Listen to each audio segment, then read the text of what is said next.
Good afternoon and welcome to A Beer with the Old Growler.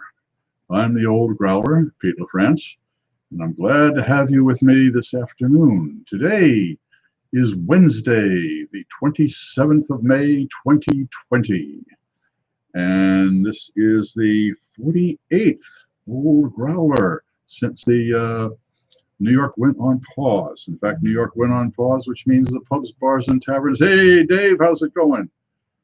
And thanks for the thumbs up. The pubs, bars, and taverns have been closed for 71 days. So the Old Growler has been hung out to dry. And if you want to know all the details, go to the front page of this channel and take a look at the trailer there. Just click right on it and I'll explain it all to you. But anyways, let's see what we got here. Okay, for the for the near future. Oh, first of all, we got to start out with a beer. Which one do I got? This one or this one? We got two of them here, and it was a short trip. I went over to the to see the kids at the Henry Street Ale House to get in the growler, and the thing kicked halfway through, so I only ended up with half a growler. That's not too bad. There we go. Let's hope that this is the we've visited this beer before. This is from Two Roads. My buddy Phil Markowski up there in Stratford, Connecticut, at the Two Roads Brewery, and they turn out the I call it the road to perdition, but it's the road to ruin. Let's see. Looks like it.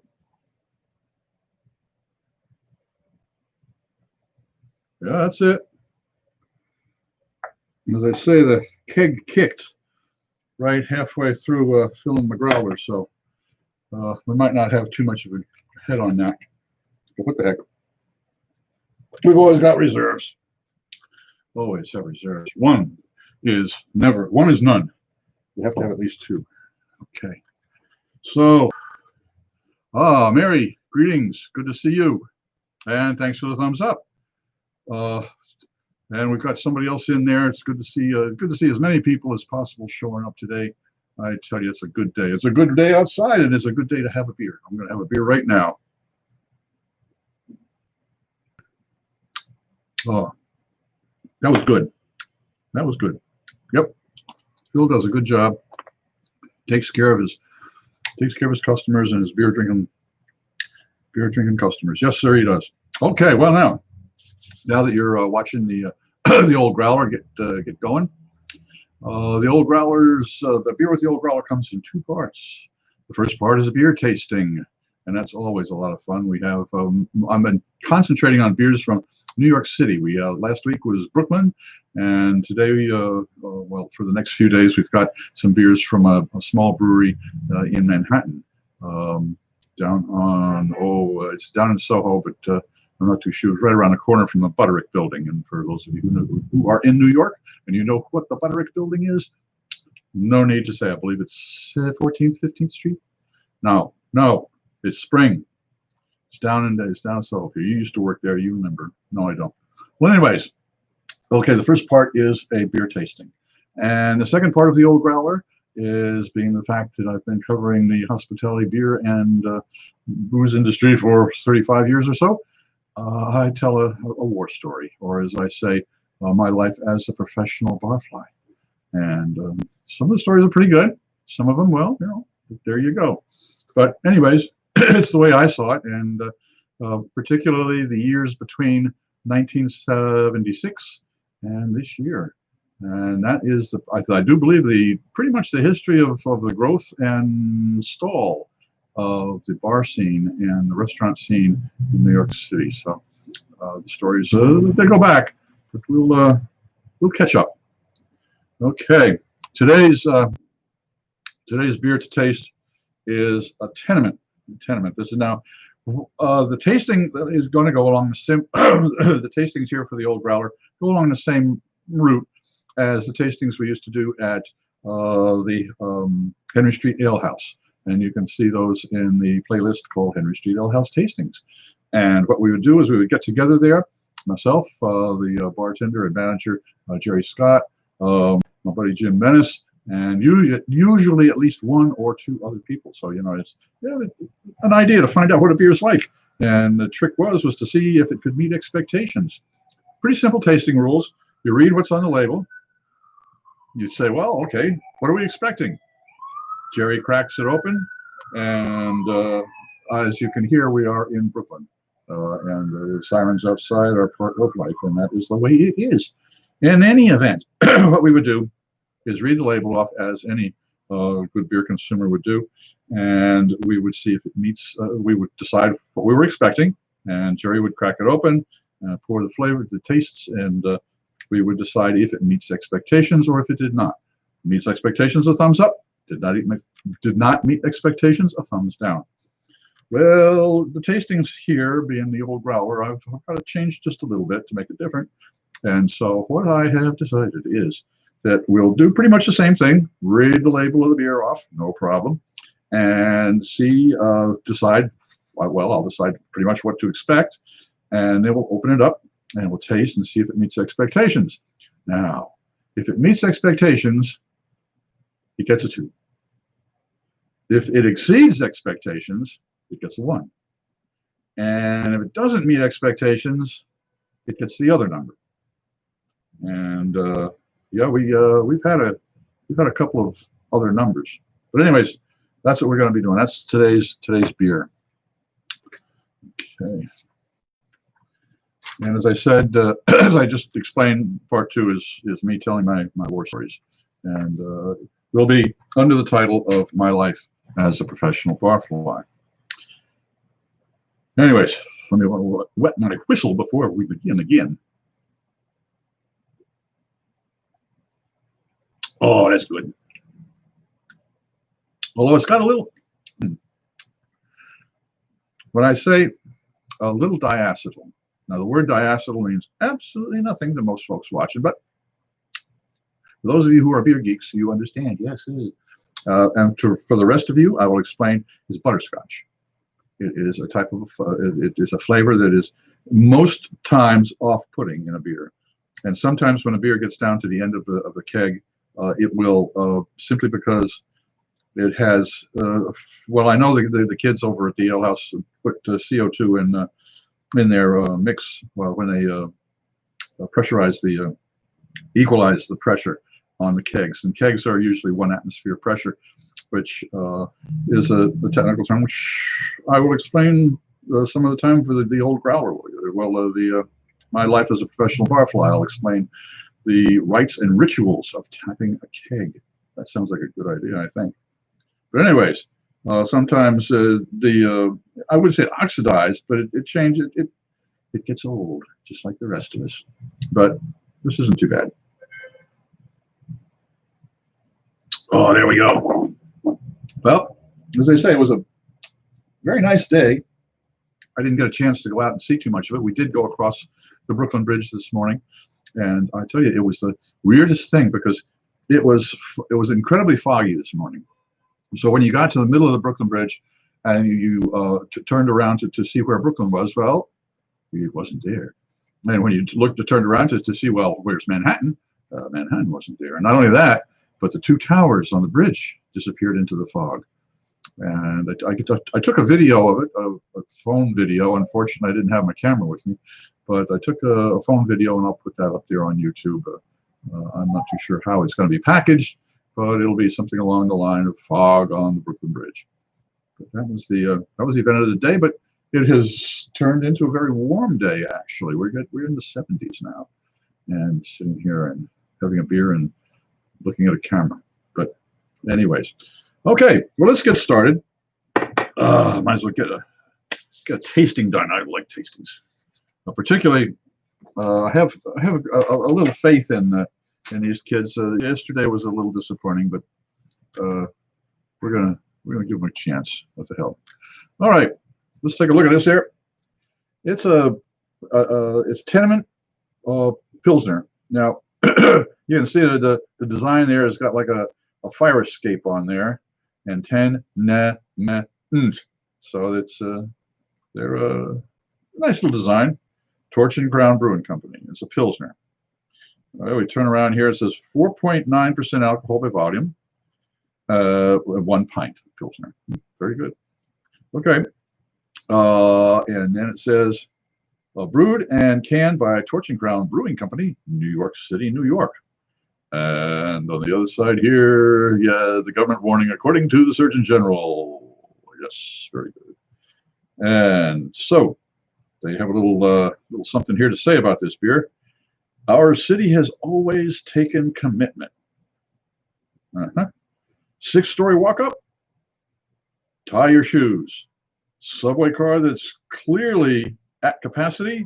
Shove your way in. The energy, the pulse. It's defined through centuries of hard work, diversity, and not so occasionally, 2 a.m. street kebabs. Lagered for over 100 days, Tenement Pils is built for the city, a heartfelt declaration to the cause. No shortcuts, no substitutes. Okay. Let's see now. What does that tell me about the beer? Not much. In fact, it doesn't tell me anything about the beer.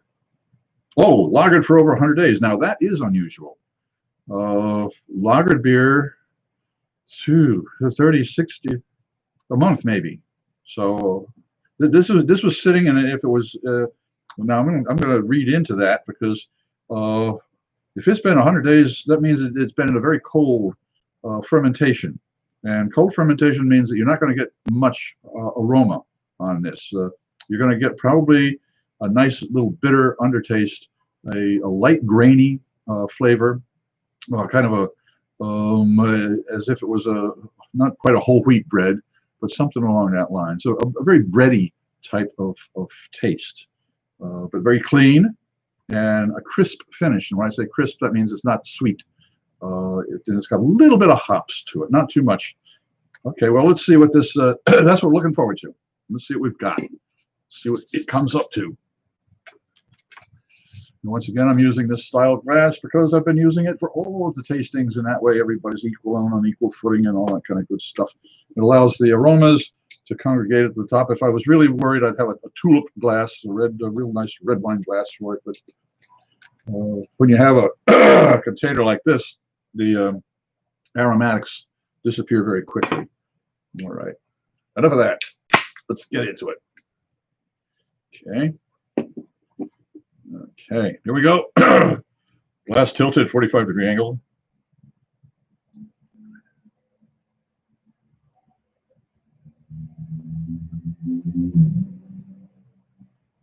There we go. All right. Well, yeah, it looks like a Pilsner. It's got a nice head like a Pilsner. It's got some great carbonation, as you can see there. Boy, that's really bubbling up there. That's beautiful. All right. There is a hop tang, kind of a tingle to the nose as you try this one out. Okay, let's take a sip. Let's take a swig.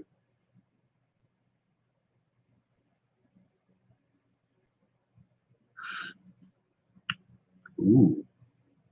Ah, yes. That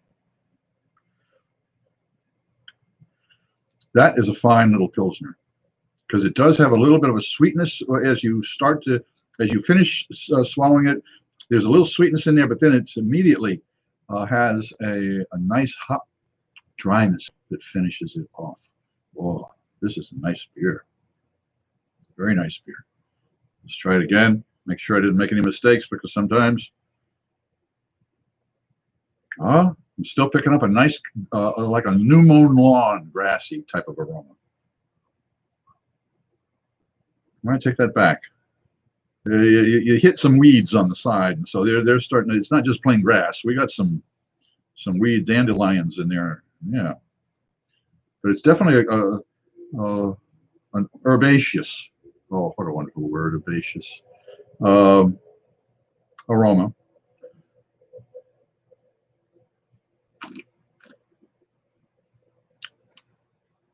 Oh, I aerated that one nicely. Yeah, it's beautifully balanced. The sweetness comes in, the tingle of the hop, and then drying out, and the sweetness disappears. Well, does Tenement Pilsner from Torch and Crown Brewing Company in New York, New York meet expectations? Yes, it does. It certainly does. In fact, it exceeds expectations. So we're going to give Tenement Pilsner a 1. Definitely a 1. No doubt about it. Boy, I was happy about that. Oh, what fun. Boy, I tell you, that is, it's kind of nice to have a beer that meets expectations or exceeds. Meeting expectations is one thing. Exceeds expectations, that's something else. Yes, it is. Boy. Oh, okay. Well, that was inspirational. Oh, oh, it is inspirational. In fact, it inspires me. We're now getting to part 2 of A Beer with the Old Growler. So those of you who were here for the beer tasting, I thank you very much for showing up. I really do. And if you are watching this at a later date, please give me a thumbs up, and even better, subscribe. I would certainly appreciate that. That would really make my day. And if you have comments, please make a comment. I try and answer all comments that are on these tastings, and I try and answer all of the comments that have to do with my life as a professional barfly. Okay, well, which brings me to that part, and I'll just have a little bit of an intro. I started out freelancing back in 1976, just as the 76, yeah, 76, when the small breweries were just starting out. I stretched myself in a couple of directions. Wrote about the whaling industry on the Hudson River. Yes, it was. There was a whaling industry on the Hudson River. The American Bureau of Shipping published that article. So just take Peter LaFrance and look up whaling, and you'll find it. It's in there somewhere. In any event, that's how I started out, and then got picked up by some of the brews papers. The papers that concentrated, little weeklies and quarterlies that would concentrate on home brewing and on the small breweries, and got into some of those, and eventually ended up at Beverage Media in New York City, which was a trade book, which means it was a magazine that was sent out to the industry, the beverage alcohol industry, beer, wine, spirits, mainly wine and spirits, but beer was coming in to its own. And they were lucky enough to have me there because I was able to pick up some good beer articles for them. I started out as a junior editor, and then moved up to senior editor, and then they relieved me of my command. I went on to write a book, Beer Basics, and after that, Cooking and Eating with Beer. And all along, and the Beer Basics was 95, Cooking and Eating with Beer 97, and from then on, it has been freelancing again and working on more books. However, some of the fun parts of being a professional barfly were the people you met. And in particular, I was lucky enough in I have it down as 1996. It might have been 97 or so. But because of beer and hanging out in bars, like I certainly did, met a fellow by the name of Corey Hill, who was at the Waterfront Ale House in Brooklyn, New York. He was bartender there. And he knew that I had worked at Beth Media and had put out a book, Beer Basics.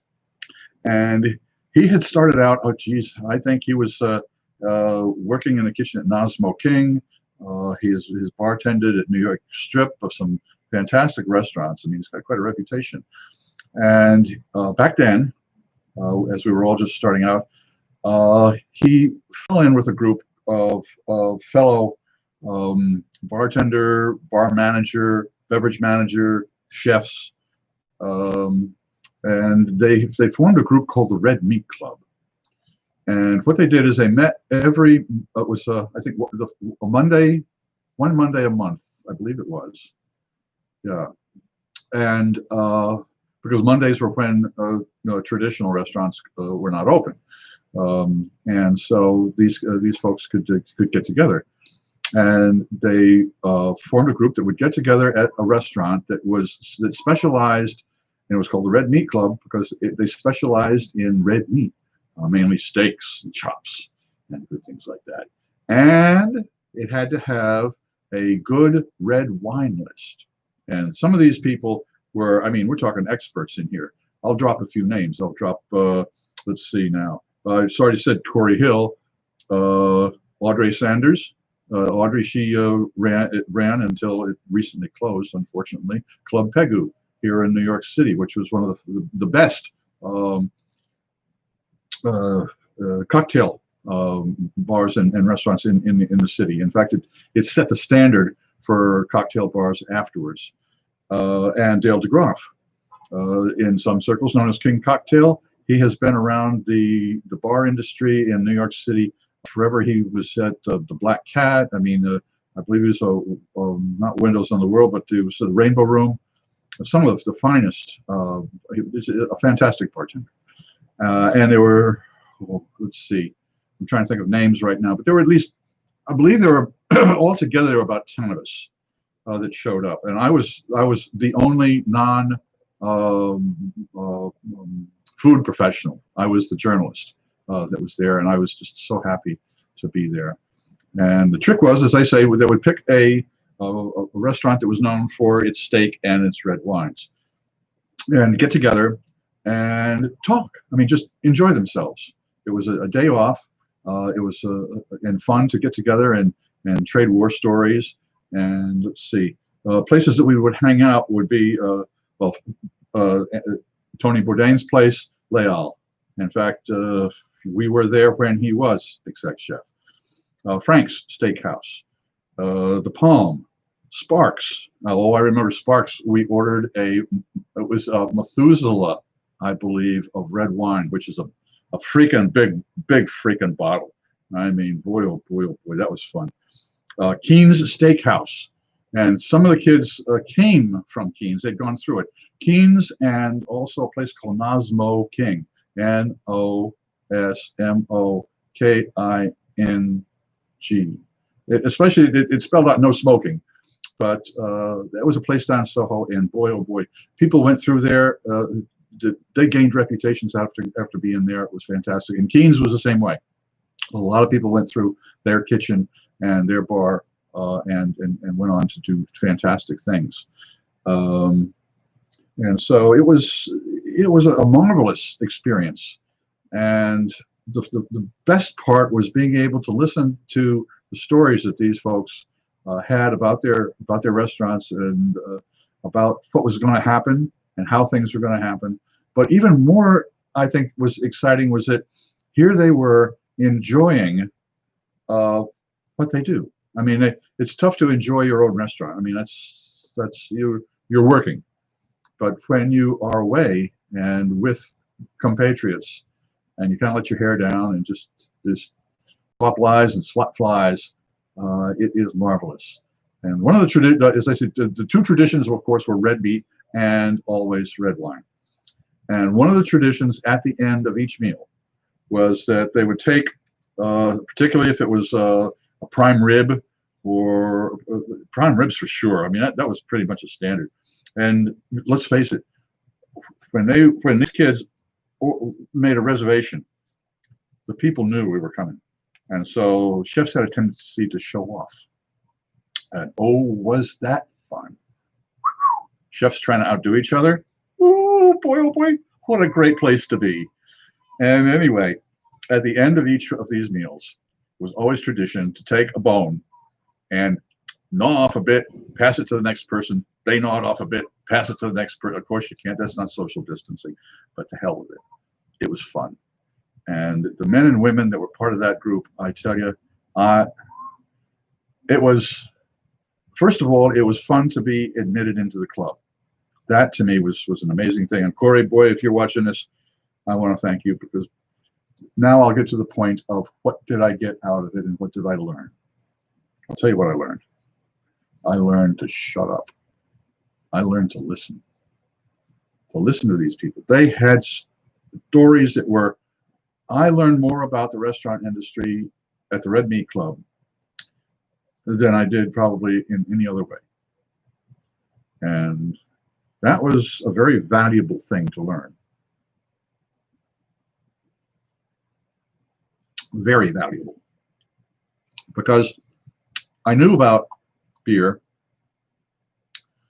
and was familiar with the brewing process. I'd been a home brewer, and so I knew what was going on here. But as far as wine went, I had some understanding. At Bev Media, a fellow by the name of Perry Luntz taught me a whole lot about wine. Whenever we went to wine tasting lunches, Perry would go along and explain stuff to me in a way that was just, he was a wonderful mentor, and God bless his soul. But that was, the Red Meat Club was an extraordinary chance to hear restaurant owners and chefs and beverage managers talking about the industry freely and openly, and it was a wonderful thing to listen to. And also, as a writer, it was a great honor to be, and I use that word correctly, honor to be accepted into the group. And it was, as I say, it lasted for a couple of years. I know I have a note here, 96 to 98. And it eventually kind of fell apart. But as some organizations always do, I remember back when I was at Bev Media, we had a First Friday club. The first Friday of every month, a group of us would get together and hang out at a bar called Nick and Eddie and swap lies and swap flies. And most of them were beer geeks. And Nick and Eddie had a good beer list at the time. But I was known as Two Martini Pete back then. And that's another story.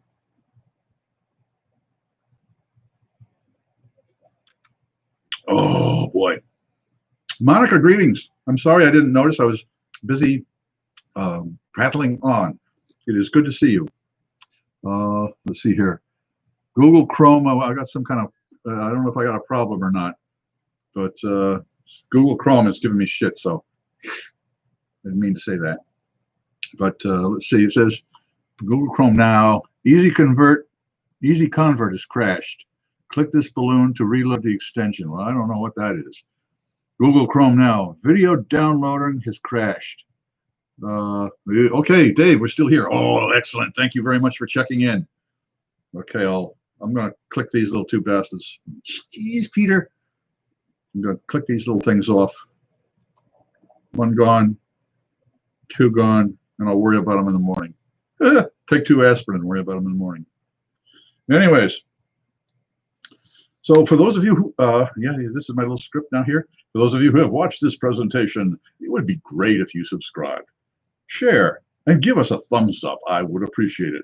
Please leave any comments and suggestions in the comments section, and that would make my day. Let me know what you think of this video. Share, subscribe, and thumbs up would be appreciated. Best wishes. Stay safe. Cheers, Peter LaFrance. And I do appreciate everybody being here today. Dave, Monica, Mary, and my secret admirer in there somewhere. I thank for the thumbs up as well. I hope you enjoyed the tasting notes as much as I really like when I get a beer that meets, not only meets, but exceeds expectations. And a chance to remember, particularly the Red Meat Club. Boy, if I could remember some of the other names, there was one that had a place called Stage Left over in Jersey. And God, I'm so embarrassed not to remember these names. I really should have gone and checked the list beforehand so that I can mention them. But I'll talk about the Red Meat Club again for sure, and concentrating on some of the restaurants, particularly Leal. I remember being there with, the group had gotten smaller, so there's maybe 4 of us. But certainly Sparks. Now, as they say, Sparks, boy, when we had that Methuselah of a bottle of wine, that was just amazing. Oh, I forgot to mention that, and for those of you who are still hanging out, to be a member of the Red Meat Club, you had to cough up. Back then, I think it was $100 a person, and boy, oh boy, they got so. it certainly came out to at least twice that as far as what the restaurant was giving us. But it was a wonderful way to find out and to meet and to visit some of the great steakhouses of New York City, of Manhattan, for sure. Okay, well, let's see now.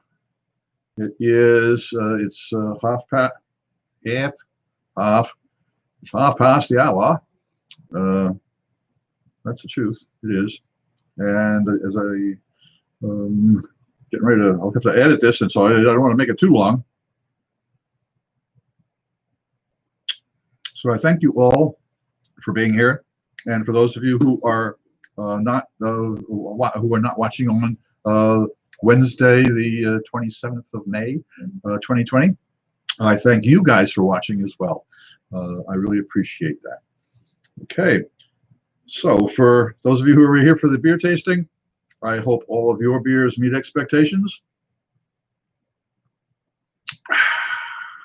And for those of you who hung out and watched me pontificate about the Red Meat Club, I hope you appreciated that as well. I certainly did. I really like it to be able to put things in context. Context is an important thing. Remember that? Please do, because every day you need a little context. Once you lose context, you got a problem. Okay, I pontificated enough. I do thank everybody for showing up. It was great to see you, and hopefully we'll see you next time.